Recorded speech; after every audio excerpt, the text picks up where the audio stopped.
Hello दोस्तों, welcome back to my YouTube channel Bharat view. मैं हूं आपका होस्ट एंड दोस्त राहुल। चलो शुरू करते हैं। तेल के इस बड़े खेल में कल रात एक और जोरदार मोड़ आया। जब हम गहरी नींद में सो रहे थे, तभी आधी रात को यूरोप से कुछ ऐसे ट्वीट हुए जिन्होंने भारत की अर्थव्यवस्था को प्रभावित किया। आपने सुना होगा कि भारत ने रूस से सस्ता तेल लिया, फिर उसे रिफाइन किया और चुपचाप यूरोप को भेज दिया। लेकिन अब यूरोप को यह बात मंजूर नहीं है और जवाब में यूरोपीय संघ ने सीधा प्रहार किया है नायरा एनर्जी पर प्रतिबंध लगाकर। ये सिर्फ एक कंपनी पर लगा बैन नहीं है, ये उस कोशिश को भी झटका है जिससे भारत ने तेल की मांग और आपूर्ति का एक संतुलन बनाकर रखा था। अगर ऐसा ना होता तो तेल की कीमतें शायद $100 प्रति बैरल को भी पार कर चुकी होती। तो आप पूछेंगे, ये तो बढ़िया बात है, सस्ते तेल से हमें भी फायदा हुआ होगा। लेकिन ये पूरी कहानी कुछ ऐसी है जैसे मोहल्ले में एक नेताजी रोज मंडी से सस्ती सस्ती सब्जियां लाते हैं, फिर उन्हें सब्जी को फैंसी टोकरी में पैक कर कर कॉलोनी के अमीरों को बेचते हैं। पर जब खुद उनके घर की बहू सब्जी लेने आती है तो बोलते हैं, मैडम मार्केट रेट तो देना पड़ेगा, घर का घर में नहीं चलता। मतलब रूस से सस्ता ऑयल तो आया, पर उसका फायदा ग्राउंड पर कॉमन इंडियंस को नहीं मिला जो मार्केट प्राइस पर ही ऑयल खरीदते रहे। चलिए समझते हैं कौन है काजा केलस, प्रतिबंधों के पीछे की महिला, और क्या था पूरा खेल। काजा केलस यूरोपीय संघ की विदेश मामलों और सुरक्षा नीति की प्रमुख हैं। इन्हें एक प्रमुख महिला माना जाता है और मजबूत महिला भी माना जाता है। उनकी मां क्रिस्टी केलस जब सिर्फ 6 महीने की थी तो उन्हें और उनकी दादी को सोवियत शासन द्वारा साइबेरिया भेज दिया गया था। पर क्यों? काजा केलस की इस रूस विरोधी पर क्यों 1949 में सोवियत संघ यानी उस समय के यूएसएसआर ने एस्टोनिया पर कब्जा कर लिया था और कब्जा करने के बाद एक भीषण अभियान चलाया था जिसे हम ऑपरेशन प्रबोई के नाम से जानते हैं। इस ऑपरेशन के तहत एस्टोनिया के राष्ट्रवादी और स्वतंत्रता समर्थक लोगों को राज का दुश्मन घोषित कर दिया गया था और लाखों लोगों को जबरन साइबेरिया भेजा गया था। काजा कैलस का परिवार भी इन्हीं परिवारों में से एक परिवार था। इसी दर्दनाक अनुभव के कारण काजा को रूस के प्रति बेहद सतर्क और आलोचनात्मक माना गया है। चलिए अब देखते हैं यूरोप ने क्या ट्वीट्स किए और किस तरीके के प्रतिबंध लगाए। जैसा कि आप इन ट्वीट्स को देख सकते हैं, यूरोप ने रूस पर प्रतिबंधों का अपना 18वां पैकेज लगाया है जो रूस की आर्थिक रीढ़ को प्रभावित करेगा और रूस के युद्ध बजट में कटौती लाएगा।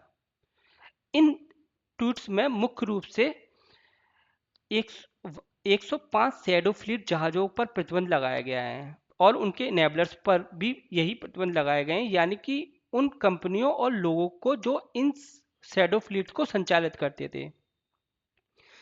रूसी बैंकों की फंडिंग सीमित की गई है ताकि उन्हें युद्ध के लिए पैसा ना मिल सके।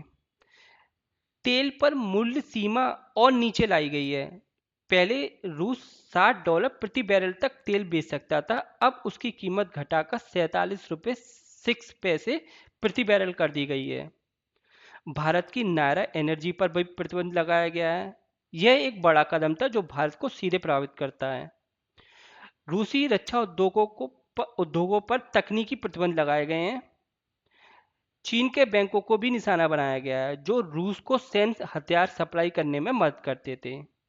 इसके अलावा यूक्रेनी बच्चों के ब्रेन वॉश और अपहरण से जुड़े लोगों पर भी प्रतिबंध लगाया गया है। अब समझते हैं कि पर्दे का पीछे का खेल कैसे होता था, शैडो फ्लीट कैसे काम करती थी और क्या था पुष्पा मूवी का तरीका। शैडो फ्लीट ऐसे तेल टैंकरों का नेटवर्क होता है जो ग्लोबल शिपिंग फ्रेमवर्क के नियम और कानून के बाहर रहकर काम करता है। इनका मुख्य उद्देश्य इंटरनेशनल सैंक्शन से बचना होता है। खासकर रूस, ईरान और वेनेजुएला जैसे देश इन तरीकों का यूज करते हैं। अब आप पूछेंगे कि प्रतिबंधों के बावजूद ये कानूनी तौर पर कैसे हो रहा था। ये समुद्री शिप कहाँ से आ रहे थे और यूरोप इन्हें क्यों नहीं रोक रहा था, और ये तेल आखिर कैसे सप्लाई हो रहा था यूरोप की तरफ। तो ये शैडो फ्लीट है, ये जहाज हैं, ये पुराने जहाज़ों का उपयोग किया जा रहा था जो अब सामान्य मानकों को पूरा नहीं करते और रिटायर हो चुके थे, और इन पर अन्य देशों का फ्लैग लगाया जा रहा था जो कि पंजीकृत नहीं थे, रजिस्टर्ड नहीं थे। इस तरीके से पुराने जहाज और अलग देश के फ्लैग लगाकर इनको समुद्री समुद्र में भेजा जा रहा था। अब एक बात आती है कि भाई ये यूरोप में प्रवेश कैसे कर रहे थे।